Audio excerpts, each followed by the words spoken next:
여러분 안녕하십니까? 오늘도 건강한 하루 보내고 계신가요? 저는 수십 년 동안 중장년층과 어르신들의 건강을 돌봐 온 내과 전문의입니다. 진료실에서 수많은 환자분들을 만나면서 느낀 것이 하나 있습니다. 나이가 들수록 많은 분들이 혈압이나 혈당은 신경 쓰면서도 정작 입안 건강은 뒤로 미루는 경우가 많다는 것입니다. 그런데 입안 건강은 생각보다 훨씬 중요합니다. 잇몸이 약해지기 시작하면 음식 먹는 즐거움이 줄어들고 대화하는 자신감도 떨어질 수 있습니다. 심한 경우에는 사람 만나는 것 자체를 부담스러워하는 분들도 계십니다. 여러분께 한번 여쭤보겠습니다. 혹시 손주와 가까이 이야기할 때 입냄새가 날까봐 걱정해 보신 적 있으신가요? 혹은 사과나 배를 한 입 베어 물려고 했다가 잇몸이 아플까봐 망설인 적은 없으신가요? 김치를 씹을 때 잇몸이 욱신거려 불편했던 경험은 없으신가요? 만약 그렇다면 오늘 영상이 도움이 될 수 있습니다. 얼마 전 진료실에 김씨 성함을 가진 68살 남성 환자분이 찾아오셨습니다. 이분은 누구보다 성실한 분이셨습니다. 하루 3번 꼬박꼬박 양치질을 하고 정기적으로 치과 검진도 받으셨습니다. 그런데도 양치만 하면 잇몸에서 피가 났고 아침마다 입안이 개운하지 않다고 말씀하셨습니다. 처음에는 잇몸 통증이 가장 큰 고민이라고 생각했습니다. 하지만 자세히 이야기를 나눠보니 진짜 걱정은 따로 있었습니다. 사람들과 가까이 이야기할 때 혹시 입냄새가 날까봐 자신감이 떨어진다는 것이었습니다. 오랜 친구들을 만날 때도 신경이 쓰이고 손주와 얼굴을 맞대고 이야기할 때도 괜히 입을 가리게 된다고 말씀하셨습니다. 사실 이런 고민을 가진 분들이 생각보다 정말 많습니다. 하지만 부끄럽다고 혼자 걱정만 하시는 경우가 대부분입니다.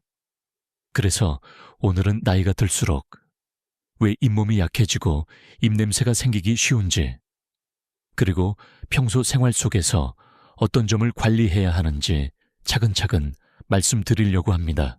영상을 보고 계신 여러분도 지금 잇몸 때문에 고민이 있으시다면 댓글에 잇몸 때문에 고민입니다 라고 남겨주십시오. 입냄새가 가장 걱정되신다면 입냄새가 걱정입니다 라고 댓글 남겨주시면 됩니다. 여러분의 댓글을 하나하나 읽어보면서 앞으로 어떤 건강 정보를 더 준비하면 좋을지 참고하겠습니다. 그리고 건강 정보를 꾸준히 받아보고 싶으시다면 좋아요와 구독도 부탁드립니다.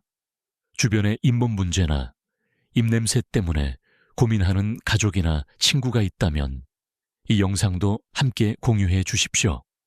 그렇다면 이제 본격적으로 이야기해 보겠습니다. 비싼 약이나 건강기능식품을 찾기 전에 먼저 우리 입안에서 실제로 어떤 일이 일어나고 있는지부터 이해하는 것이 중요합니다. 다음 이야기에서는 나이가 들수록 잇몸이 약해지는 진짜 이유에 대해 알아보겠습니다. 여러분, 잇몸이 붓고 피가 나는 것은 하루아침에 생기는 일이 아닙니다.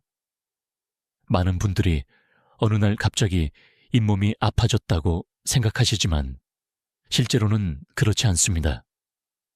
우리 몸은 항상 작은 신호를 보내고 있습니다. 다만 우리가 그 신호를 놓치고 있을 뿐입니다. 진료실에서 환자분들을 만나보면 이런 말씀을 자주 하십니다.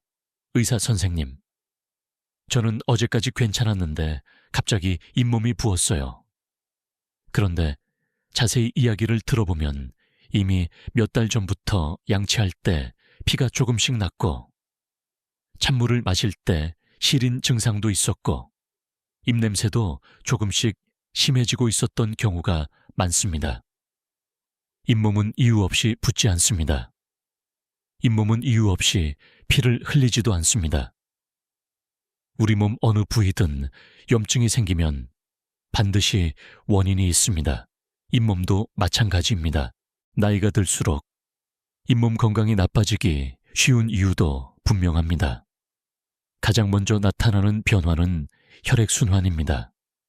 젊었을 때는 몸 곳곳으로 혈액이 활발하게 흐르지만 나이가 들면 그 속도가 조금씩 느려집니다.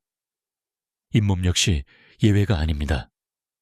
혈액이 충분히 공급되어야 산소와 영양분이 전달되고 손상된 조직도 회복될 수 있는데 나이가 들수록 이 과정이 점점 더디게 진행됩니다. 두 번째는 회복 능력입니다. 젊은 시절에는 작은 상처가 생겨도 금방 아물었습니다. 하지만 나이가 들면 같은 상처라도 회복되는데 더 많은 시간이 필요합니다. 그래서 잇몸의 작은 자극이 반복되면 쉽게 염증으로 이어질 수 있습니다. 세 번째는 세균의 문제입니다. 나이가 들수록 침 분비가 줄어드는 분들이 많습니다. 복용하는 약 때문일 수도 있고 자연스러운 노화 과정 때문일 수도 있습니다. 그런데 침은 단순히 입안을 촉촉하게 만드는 역할만 하는 것이 아닙니다. 입안을 씻어주고 세균이 과도하게 늘어나는 것을 막아주는 중요한 방어막 역할을 합니다. 침이 줄어들면 세균은 훨씬 더 쉽게 쌓이게 됩니다. 이용하기 쉽게 집안에 오래된 수도관을 떠올려 보겠습니다. 새로 설치한 수도관은 물이 시원하게 잘 흐릅니다. 하지만 오랜 세월이 지나면 안쪽의 물때와 이물질이 조금씩 쌓이기 시작합니다. 처음에는 아무 문제가 없어 보입니다. 그러나 청소를 하지 않고 그대로 두면 점점 흐름이 느려지고 결국에는 막히거나 냄새가 나기 시작합니다. 우리 입안도 매우 비슷합니다. 하루 이틀 관리하지 않았다고 바로 문제가 생기는 것은 아닙니다. 하지만 작은 음식 찌꺼기와 세균이 조금씩 쌓이고 또 쌓이면 결국 잇몸이 붓고 피가 나고 불쾌한 냄새까지 발생하게 됩니다. 그래서 저는 환자분들께 항상 같은 말씀을 드립니다. 잇몸 건강의 핵심은 비싼 치료보다 입안 환경을 깨끗하게 유지하는 것이라고 말입니다. 세균이 머물기 어려운 환경을 만드는 것이 무엇보다 중요합니다. 아무리 좋은 치료를 받아도 관리가 제대로 이루어지지 않으면 같은 문제가 반복될 수 있습니다. 특히 중년 이후에는 단순히 이를 닦는 것만으로 충분하다고 생각해서는 안 됩니다. 입안 구석구석에 쌓이는 세균을 줄이고 건강한 구강 환경을 유지하려는 노력이 함께 필요합니다. 그것이 잇몸을 오래 건강하게 지키는 첫걸음입니다. 그렇다면 실제로 저는 환자분들께 집에서 어떤 방법으로 구강 관리를 하라고 안내하고 있을까요? 다음 이야기에서는 누구나 쉽게 따라할 수 있는 일상 속 구강 관리 방법에 대해 자세히 말씀드리겠습니다. 그렇다면 집에서는 어떻게 관리하는 것이 좋을까요? 많은 분들이 특별한 비법이나 값비싼 제품을 기대하시지만 사실 가장 중요한 것은 기본 원칙입니다. 제가 수십 년 동안 환자분들을 만나며 강조해 온 구강 관리의 핵심은 세 가지입니다. 깨끗하게 청소하고 세균이 쌓이는 것을 줄이고 잇몸을 보호하는 것입니다. 이 세 가지만 꾸준히 실천해도 입안 환경은 생각보다 크게 달라질 수 있습니다. 먼저 첫 번째 단계입니다. 깨끗한 칫솔을 준비하는 것입니다. 너무 당연한 이야기처럼 들릴 수 있습니다. 하지만 의외로 많은 분들이 오래된 칫솔을 사용하고 계십니다. 칫솔모가 옆으로 벌어져 있거나 눌려 있다면 치아 사이를 제대로 닦기 어렵습니다. 또한 젖은 상태로 오래 방치된 칫솔은 위생 관리 측면에서도 좋지 않습니다. 양치를 시작하기 전에 칫솔 상태를 한번 확인하는 습관을 들여보시기 바랍니다. 두 번째 단계는 치약을 적당량 사용하는 것입니다. 치약은 많이 사용할수록 좋은 것이 아닙니다. 거품이 많이 난다고 해서 더 깨끗하게 닦이는 것도 아닙니다. 오히려 거품이 지나치게 많으면 충분히 닦았다고 착각해서 양치 시간을 줄이는 경우도 있습니다. 적당한 양의 치약을 사용하는 것이 중요합니다. 세 번째 단계입니다. 평소 구강 관리에 도움을 줄 수 있는 보조 제품이나 성분을 자신의 상태에 맞게 활용하는 것입니다. 요즘은 구강 세정제나 다양한 관리 제품들이 많이 나와 있습니다.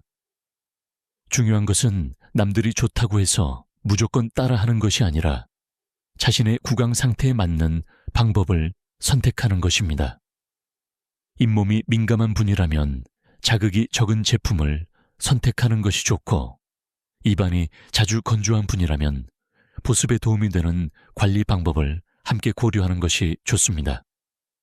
이제 네 번째 단계입니다. 바로 천천히 그리고 꼼꼼하게 양치하는 것입니다. 사실 이 부분이 가장 중요합니다. 저는 진료실에서 환자분들께 양치하는 모습을 보여달라고 부탁하는 경우가 있습니다. 그러면 많은 분들이 생각보다 매우 빠르게 이를 닦으십니다. 본인은 열심히 닦았다고 생각하지만 실제 시간을 재어보면 1분도 채 걸리지 않는 경우가 많습니다. 나이가 들수록 이를 더 빨리 닦는 습관이 생기는 분들도 있습니다. 오랫동안 반복해온 습관 때문입니다. 하지만 양치는 속도가 아니라 정확성이 중요합니다. 치아 바깥쪽과 안쪽, 씹는 면까지 차례대로 닦아야 합니다. 특히 안쪽은 거울을 보지 않으면 놓치기 쉽기 때문에 더욱 신경 써야 합니다. 또 하나 주의해야 할 점이 있습니다. 너무 세게 닦는 것입니다. 많은 분들이 힘을 많이 줘야 깨끗해진다고 생각합니다. 그러나 실제로는 반대인 경우가 많습니다. 지나치게 강한 힘은 잇몸에 부담을 줄 수 있습니다. 잇몸 가장자리가 자극을 받아 예민해질 수 있고 치아 표면에도 좋지 않은 영향을 줄 수 있습니다. 양치는 바닥을 문지르듯 세게 하는 것이 아닙니다. 부드럽고 일정한 힘으로 꼼꼼하게 하는 것이 중요합니다. 마치 먼지가 쌓인 가구를 천천히 닦아내듯이 섬세하게 관리해야 합니다. 특히 잇몸과 치아가 만나는 부위는 더욱 신경 써서 닦아야 합니다. 제가 자주 보는 대표적인 실수도 있습니다. 첫 번째는 칫솔을 좌우로만 강하게 움직이는 것입니다. 두 번째는 양치 시간이 너무 짧은 것입니다. 세 번째는 입안 가장 안쪽 어금니 부분을 빼먹는 것입니다. 실제로 음식물이 가장 많이 남는 곳 중 하나가 안쪽 어금니 주변입니다. 그런데 손이 불편하거나 귀찮다는 이유로 대충 지나가는 경우가 많습니다. 여러분께서 오늘부터라도 양치할 때 딱 한 가지만 기억하셨으면 좋겠습니다. 빨리 닦는 것보다 제대로 닦는 것이 중요하다는 점입니다. 하루 3번 서둘러 하는 것보다 한 번을 하더라도 꼼꼼하게 하는 습관이 입안 건강에 더 도움이 될 수 있습니다. 결국 건강한 잇몸은 특별한 비밀이 아니라 꾸준한 관리에서 시작됩니다. 깨끗한 칫솔을 사용하고 적당한 양의 치약을 사용하고 자신의 상태에 맞는 관리 방법을 더하고 천천히 꼼꼼하게 양치하는 것. 이것이 제가 환자분들께 가장 먼저 알려드리는 기본 원칙입니다. 그런데 여기서 많은 분들이 이런 질문을 하십니다. 의사 선생님, 저는 잇몸은 괜찮은 것 같은데 입냄새만 고민입니다. 이런 경우에는 어떻게 해야 할까요? 다음 이야기에서는 입냄새 때문에 고민하는 분들이 꼭 알아야 할 내용을 말씀드리겠습니다. 그런데 많은 분들이 이런 질문을 하십니다. 의사 선생님, 저는 잇몸은 크게 아프지 않은데 입냄새가 고민입니다. 이런 경우에는 무엇을 먼저 확인해야 할까요? 우선 한 가지 오해부터 풀어야 합니다. 입냄새가 난다고 하면 많은 분들이 가장 먼저 위장을 떠올립니다. 물론 일부 경우에는 소화기 문제와 관련이 있을 수도 있습니다. 하지만 실제로는 입냄새의 상당수가 입안에서 시작되는 경우가 많습니다. 특히 혀 표면이나 치아 사이의 좁은 틈, 그리고 눈에 잘 보이지 않는 치태가 주요 원인이 되는 경우가 많습니다. 음식을 먹고 난 뒤 남은 찌꺼기와 세균이 오랜 시간 머물게 되면 불쾌한 냄새가 발생할 수 있습니다. 본인은 익숙해서 잘 느끼지 못하지만 주변 사람들은 먼저 알아차리는 경우도 있습니다. 몇 년 전 진료실에 오셨던 71살 여성 환자 한 분이 떠오릅니다. 이분은 오랫동안 입냄새 때문에 큰 스트레스를 받고 계셨습니다. 사람들을 만날 때마다 입을 가리게 되었고 가까운 거리에서 대화하는 것도 부담스러워 하셨습니다. 여러 제품을 사용해 보았지만 만족할 만한 변화를 느끼지 못했다고 말씀하셨습니다. 그래서 평소 양치 습관과 구강 관리 방법을 자세히 살펴보았습니다. 그런데 의외로 문제는 아주 가까운 곳에 있었습니다. 이를 닦는 횟수는 충분했지만 치아 사이 공간을 제대로 관리하지 않고 있었던 것입니다. 겉으로 보이는 치아는 깨끗했지만 정작 음식물이 남기 쉬운 틈새 부분은 관리가 부족했습니다. 이후 치아 사이를 더욱 꼼꼼하게 관리하는 습관을 들이기 시작했고 시간이 지나면서 입안이 훨씬 개운해졌다고 말씀하셨습니다. 무엇보다 사람들과 이야기할 때 자신감이 생겼다고 하셨습니다. 결국 중요한 것은 냄새를 가리는 것이 아닙니다. 냄새가 생기는 원인을 줄이는 것입니다. 향이 강한 제품으로 잠시 가릴 수는 있지만 원인이 그대로 남아있다면 같은 고민이 반복될 수밖에 없습니다. 입냄새를 줄이고 싶다면 세균과 음식 찌꺼기가 머무는 장소를 먼저 관리해야 합니다. 그리고 바로 그 부분이 많은 분들이 놓치고 있는 곳입니다. 겉으로는 잘 보이지 않지만 문제의 시작점이 되는 공간이 있습니다. 다음 이야기에서는 왜 치아 사이의 작은 틈이 입안 건강에 중요한지 자세히 말씀드리겠습니다. 여러분께 퀴즈 하나를 드리겠습니다. 우리 입안에서 가장 많은 세균이 숨어 있는 곳은 어디일까요? 대부분의 분들은 치아 표면이라고 생각하십니다. 하지만 실제로는 그렇지 않은 경우가 많습니다. 많은 세균이 모여 있는 곳은 바로 치아와 치아 사이의 좁은 틈입니다. 생각해보면 매우 당연한 이야기입니다. 치아 표면은 양치할 때 쉽게 닦을 수 있습니다.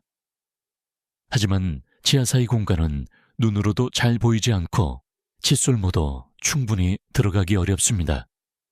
그래서 음식 찌꺼기와 세균이 오랫동안 남아있기 쉬운 환경이 만들어집니다. 저는 환자분들께 설명할 때 자주 이런 비유를 사용합니다. 집안을 깨끗하게 청소했다고 생각했는데 가구 밑을 들여다보니 먼지가 가득 쌓여 있는 경우가 있습니다. 평소에는 보이지 않기 때문에 신경을 쓰지 못하지만 시간이 지나면 먼지가 점점 쌓이고 결국 집안 공기까지 영향을 주게 됩니다. 치아 사이 공간도 마찬가지입니다. 겉으로 보기에는 치아가 깨끗해 보여도 안쪽 좁은 틈에는 우리가 생각하는 것보다 훨씬 많은 세균이 숨어 있을 수 있습니다. 특히 음식물이 자주 끼는 부위라면 더욱 그렇습니다. 그렇다면 왜 일반 칫솔만으로는 이 부분을 완전히 관리하기 어려울까요? 이유는 간단합니다. 칫솔은 넓은 면을 닦는데 적합하게 만들어졌기 때문입니다. 치아 표면이나 씹는 면은 잘 닦을 수 있지만 치아 사이의 좁은 공간까지 깊이 들어가기는 어렵습니다. 실제로 양치를 열심히 하는 분들 중에도 치아 사이 관리가 부족한 경우가 적지 않습니다.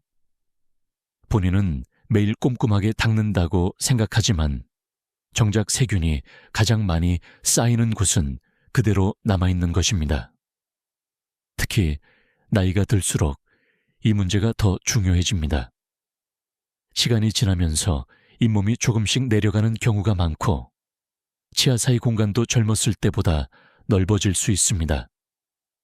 또한 침 분비가 줄어들거나 잇몸 회복력이 떨어지면서 세균이 더 쉽게 머물 수 있는 환경이 만들어집니다.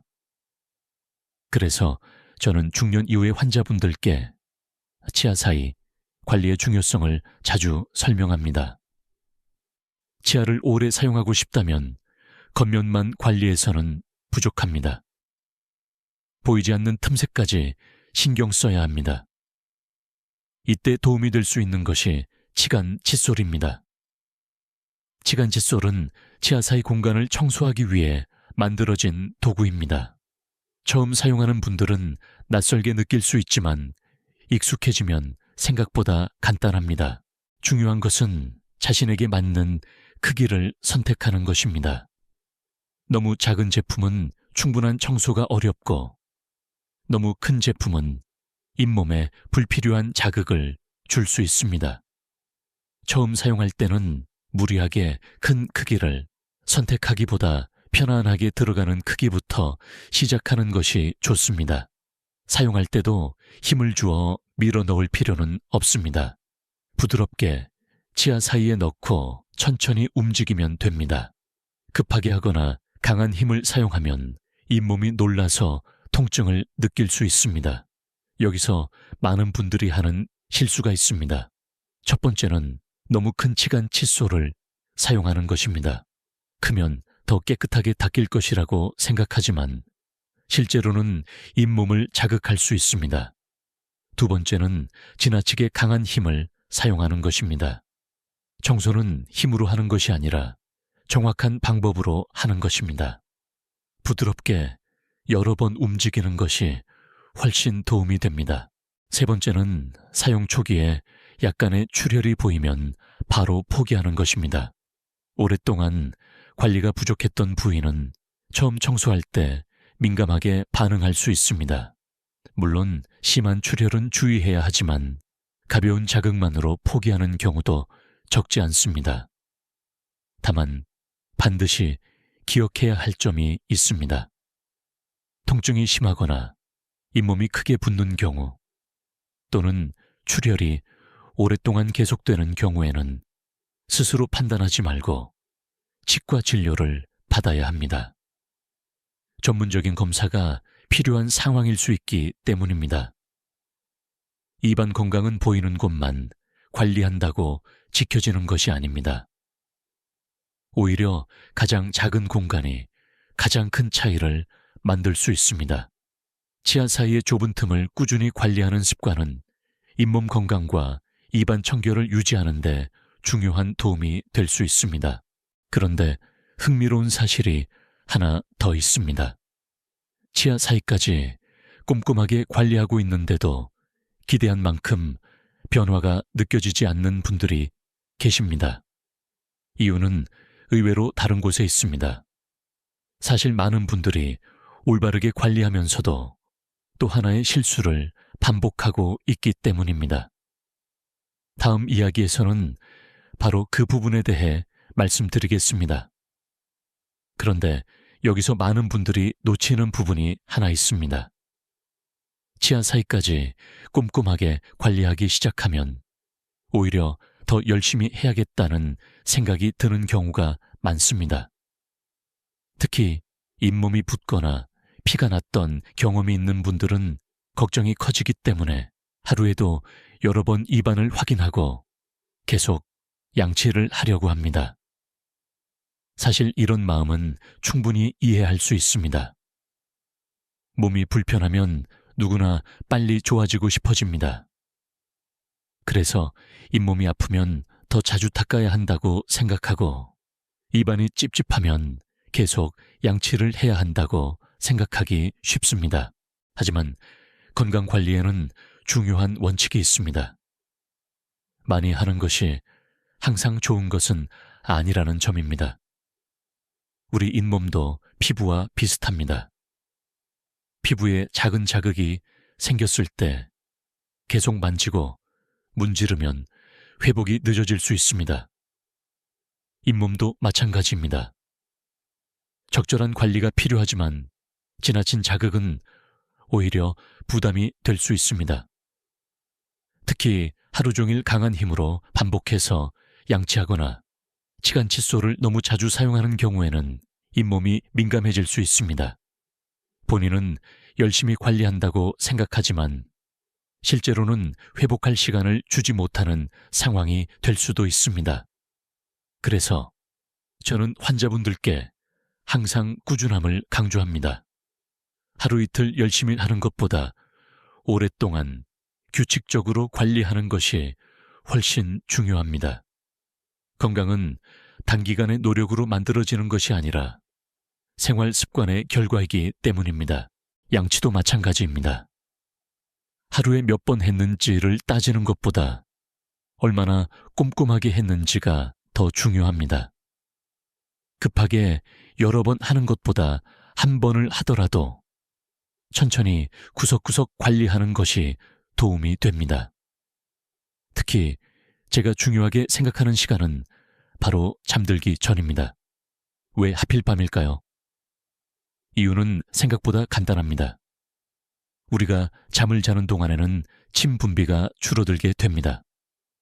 낮에는 침이 계속 분비되면서 입안을 자연스럽게 씻어주지만 밤에는 그 기능이 약해집니다. 그래서 잠들기 전 입안 상태가 매우 중요합니다. 음식 찌꺼기나 세균이 많이 남아있는 상태로 잠들게 되면 오랜 시간 입안에 머물게 됩니다. 반대로 잠들기 전에 깨끗하게 관리하면 보다 좋은 환경을 만들 수 있습니다. 저는 환자분들께 밤 양치를 하루 중 가장 중요한 양치라고 설명합니다. 아침 양치도 중요하고 식사 후 관리도 중요하지만 잠들기 전 관리만큼은 절대 소홀히 하지 말라고 말씀드립니다. 결국 건강한 잇몸을 만드는 비결은 무조건 많이 하는 것이 아닙니다. 올바른 방법으로 꾸준히 실천하는 것입니다. 잇몸에도 회복할 시간이 필요하다는 점을 기억하시기 바랍니다. 그런데 사실 건강한 구강 환경을 위해서는 양치만으로 부족할 수 있습니다. 제가 오랫동안 환자분들께 꼭 실천해 보시라고 권하는 작은 생활 습관들이 있습니다. 다음 이야기에서는 잇몸 건강에 도움이 될 수 있는 3가지 간단한 습관에 대해 말씀드리겠습니다. 지금까지 올바른 양치 습관과 치아 사이 관리의 중요성에 대해 말씀드렸습니다. 그런데 진료실에서 환자분들을 만나보면 아주 사소한 생활 습관 하나가 구강 건강에 생각보다 큰 영향을 주는 경우가 많습니다. 오늘은 제가 오랫동안 환자분들께 꾸준히 권해온 3가지 간단한 습관을 소개해 드리겠습니다. 첫 번째 습관은 입안을 헹구는 물의 온도에 신경 쓰는 것입니다. 많은 분들이 아무 생각 없이 차가운 물로 입을 헹구곤 합니다. 물론 차가운 물이 반드시 나쁘다는 뜻은 아닙니다. 하지만 잇몸이 예민하거나 시린 증상이 있는 분들은 지나치게 차가운 물이 불편함을 더 크게 느끼게 만들 수 있습니다. 그래서 저는 환자분들께 너무 차갑지도 않고 너무 뜨겁지도 않은 편안한 온도의 물을 사용하는 것을 권합니다. 우리 몸이 부담 없이 받아들일 수 있는 온도가 좋습니다. 특히 밤에 양치한 후에는 자극이 적은 온도의 물로 입안을 헹구는 것이 더욱 편안하게 느껴질 수 있습니다. 두 번째 습관은 오래된 칫솔을 아까워하지 않는 것입니다. 생각보다 많은 분들이 칫솔을 오랫동안 사용합니다. 아직 쓸 수 있는데 왜 바꾸느냐고 말씀하시는 분들도 계십니다. 하지만 칫솔무가 벌어지기 시작하면 청소 능력은 점점 떨어지게 됩니다. 마치 오래 사용한 빗자루가 구석구석을 깨끗하게 쓸지 못하는 것과 비슷합니다. 겉으로 보기에는 괜찮아 보여도 실제로는 원하는 만큼 깨끗하게 관리하기 어려울 수 있습니다. 따라서 칫솔 상태를 정기적으로 확인하고 필요할 때 교체하는 습관이 중요합니다. 세 번째 습관은 구강관리 도구를 항상 깨끗하고 건조하게 보관하는 것입니다. 양치를 마친 뒤 칫솔을 물기가 많은 곳에 그대로 두는 경우가 있습니다. 또한 치간 칫솔이나 기타 관리 도구를 제대로 정리하지 않는 분들도 있습니다. 구강관리 도구는 매일 사용하는 물건입니다. 그렇기 때문에 사용 후에는 깨끗하게 씻고 통풍이 잘 되는 곳에서 건조시키는 것이 좋습니다. 작은 습관 같지만 위생적인 관리에 도움이 될 수 있습니다. 실제로 제가 진료했던 환자분들 가운데는 특별한 제품을 새로 사용하지 않았음에도 불구하고 방금 말씀드린 세 가지 습관만 바꾸고 입안이 훨씬 편안해졌다고 이야기하는 분들이 적지 않았습니다. 입안이 전보다 개운하게 느껴지고 양치 후의 만족감도 높아졌다고 말씀하셨습니다. 건강은 거창한 변화에서 시작되는 것이 아닙니다. 매일 반복하는 작은 습관이 모여서 큰 차이를 만들게 됩니다. 그래서 저는 늘 기본을 소중하게 생각하라고 말씀드립니다. 좋은 습관은 특별한 비용이 들지 않지만 오랜 시간 건강을 지키는 힘이 될 수 있기 때문입니다. 그런데 제가 환자분들께 자주 권하는 습관이 하나 더 있습니다. 돈도 거의 들지 않고 특별한 장비도 필요하지 않습니다. 하지만 꾸준히 실천하면 자신의 잇몸 상태를 더 잘 이해하는 데 도움이 될 수 있습니다. 다음 이야기에서는 제가 특히 좋아하는 아주 간단한 습관 하나를 소개해 드리겠습니다. 지금부터 말씀드릴 내용은 매우 간단하지만 제가 개인적으로 좋아하는 습관 가운데 하나입니다. 특별한 도구도 필요 없고 많은 시간도 들지 않습니다. 하루에 단 1분 정도면 충분합니다. 바로 잇몸을 부드럽게 마사지하는 습관입니다. 우리 몸의 모든 조직은 혈액순환이 중요합니다. 잇몸도 예외가 아닙니다. 혈액은 산소와 영양분을 전달하는 역할을 합니다. 또한 조직이 건강한 상태를 유지하는 데 중요한 역할을 합니다. 그래서 건강한 혈액순환은 건강한 잇몸과도 깊은 관련이 있습니다. 특히 나이가 들수록 혈액순환 관리가 더욱 중요해집니다. 젊었을 때와 비교하면 몸의 여러 기능이 조금씩 느려질 수 있습니다. 잇몸 역시 마찬가지입니다. 그래서 평소 자신의 잇몸 상태를 관심 있게 살펴보는 습관이 필요합니다. 방법은 어렵지 않습니다. 먼저 손을 깨끗하게 씻어 주십시오. 그리고 손끝을 이용해 잇몸 부위를 가볍게 만져봅니다. 이때 중요한 것은 강한 힘이 아닙니다. 부드럽고 천천히 움직이는 것입니다. 마치 얼굴 피부를 조심스럽게 관리하듯이 잇몸도 부드럽게 마사지해 주는 것이 좋습니다. 이 습관의 가장 큰 장점은 자신의 잇몸 상태를 더 자주 확인하게 된다는 점입니다. 평소에는 잘 모르고 지나쳤던 민감한 부위나 불편한 부분을 발견할 수도 있습니다. 또한 잇몸이 평소와 다르게 붓거나 불편한 느낌이 있는지 스스로 살펴볼 기회가 됩니다. 저는 이것을 단순한 마사지라기보다 관찰의 시간이라고 말씀드리고 싶습니다. 매일 잠깐이라도 자신의 입안 상태를 확인하는 습관은 건강 관리에 도움이 될 수 있습니다. 작은 변화라도 일찍 알아차리면 더 적절하게 대응할 수 있기 때문입니다. 결국 건강한 잇몸은 하루아침에 만들어지는 것이 아닙니다. 작은 관심과 꾸준한 관리가 쌓여 만들어지는 것입니다. 그리고 영상을 마무리하기 전에 여러분께 꼭 전하고 싶은 중요한 이야기가 하나 더 있습니다. 이제 오늘 이야기를 마무리할 시간입니다. 지금까지 함께 살펴본 내용을 간단히 정리해 보겠습니다. 건강한 잇몸을 위해 가장 중요한 것은 특별한 비법이 아닙니다. 매일 실천할 수 있는 올바른 습관입니다. 먼저 양치를 할 때는 서두르지 말고 꼼꼼하게 해야 합니다.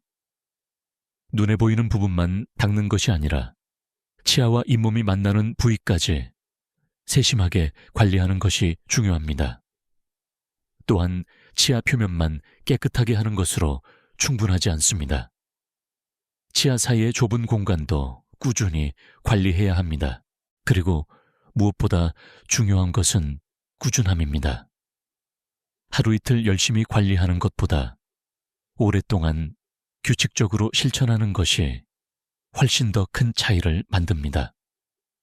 건강은 어느 날 갑자기 얻어지는 것이 아니라 매일의 습관이 쌓여 만들어지는 결과이기 때문입니다. 저는 오랜 세월 환자분들을 만나면서 한 가지 사실을 자주 확인했습니다. 건강한 치아와 잇몸을 가진 분들은 특별한 제품을 사용하는 경우보다 기본적인 관리를 꾸준히 실천하는 경우가 더 많았습니다. 결국 가장 강력한 방법은 새로운 제품이 아니라 좋은 습관이었습니다. 여러분, 건강한 치아는 단순히 음식을 잘 씹기 위해서만 필요한 것이 아닙니다. 맛있는 음식을 즐길 수 있는 기쁨을 지켜주는 소중한 자산입니다. 또한 사랑하는 손주들과 환하게 웃으며 이야기할 수 있는 자신감을 만들어줍니다. 그리고 나이가 들어서도 편안하고 즐거운 일상을 누릴 수 있게 도와주는 중요한 건강의 일부입니다.